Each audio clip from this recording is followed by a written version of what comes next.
కథ అయిపోయాయి. నువ్వు చెప్పినవి అయిపోయిందన్న. మరి ఇప్పుడు అంటున్నావా నువ్వు? ఆడ కొన్నప్పుడే అన్నారు, బాప్ అన్నాడు, ఇప్పుడు ఎందుకు అంటున్న సంగతి కూడా నాకు ఎరికేనే, నాకు మొత్తం తెలుసు. అరే తమ్ముడు, నేను ఎంత ఓపిక పడుతున్నావు అసలు నువ్వు నాకు గ్రహిస్తావు. నా ఓపికను నాకు సహించింది అనుకో, నేను పిచ్చి పిచ్చి మాట్లాడతాను నేను కూడా నీ లెక్క. అన్న నేనేమంటానే, ఆడిపోరగలగాళ్ళు నాకు భూములు జాగులు కూడా అవసరమా అన్న? నాకు భూములు జాగులు కూడా అవసరం లేదన్న. మీరు ఎట్లా ఇష్టం అంటే అట్లా, ఎట్లా తోస్తే అట్లా చేసుకోరు, మీరు మీ ఇష్టం వచ్చినట్టు చేసుకోవాలన్న. ఇక ఇనవరా నువ్వు, నీ మెదట్ల పురుగు మెసలు తాందిరా.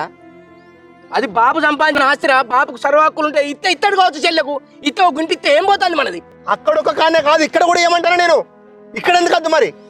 అరే మతుండే మాట్లాడతాను అవరా, అది కొన్నప్పుడు అన్నారా నా ముగ్గురు పిల్లలకు సిటీలో ఇంత జాగ ఉండాలి బిడ్డ అన్నాడు నాతోటి. బాబు నీకు ఎరికేనా ఇంత పోరా నువ్వు? ఇప్పుడు పెద్ద మగవాడు.